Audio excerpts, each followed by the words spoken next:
Hello Camelot, it's time for our weekly video again. It's Thursday actually, Valentine's Day. We're doing this day early, so happy Valentine's Day.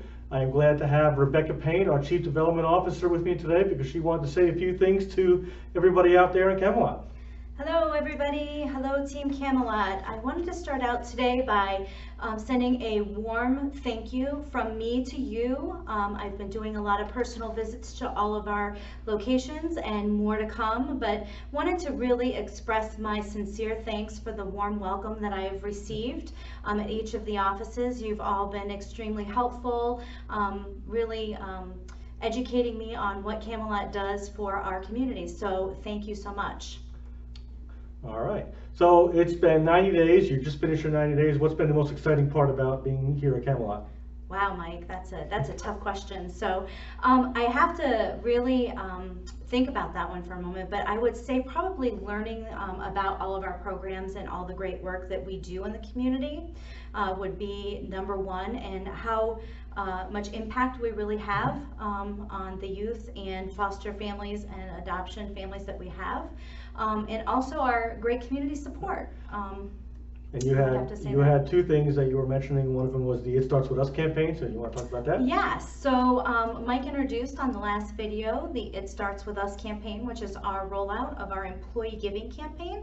I'm really excited that payroll has partnered with me to announce that we have 6 participants so far to date with that program. So we're very excited about off to a great start, and we hope that we have many more of you stepping up to be philanthropic for the company and the mission that we serve. And our big event coming up.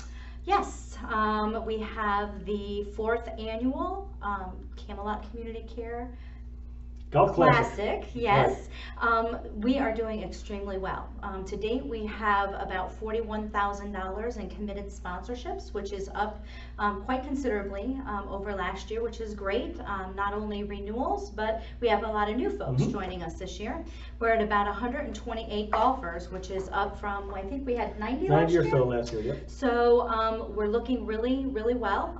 We've added a couple things this year. We've added a networking night, which is going to take place on Thursday before the event. And that really is going to give our sponsors and our golfers an opportunity to network a little bit.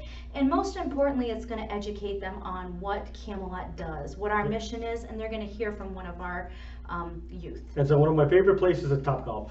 Good, awesome. So I think the second part is a silent auction, and we are doing extremely well. We have about 20 or 25 items in-house already. I think some of you, I let the cat out of the bag to a couple of you, but we have a great item.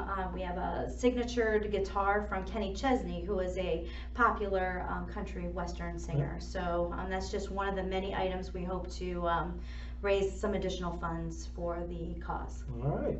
So it's April 12th. All the proceeds from this golf tournament are going to our Tampa Bay Youth Outreach Program in Tampa, our homeless youth program.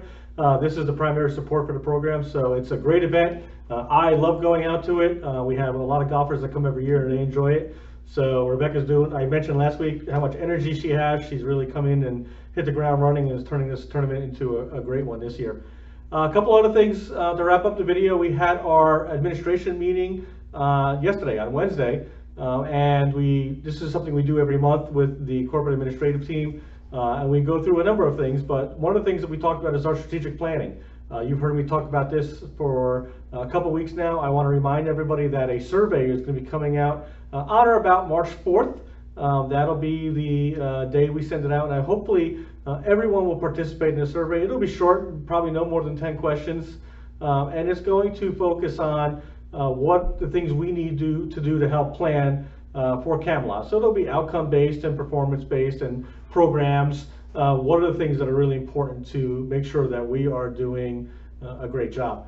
One other thing is thanks to Michelle DeSorbo and Rebecca. Michelle's our executive director in Fort Lauderdale.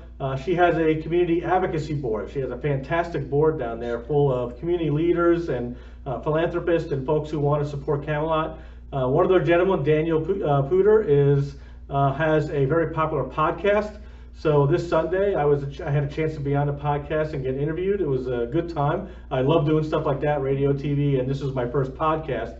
But it was really a lot of fun, a chance to talk about Camelot. It should be posting in a couple of months, and we'll probably put a link to it on our Facebook page when it does come out.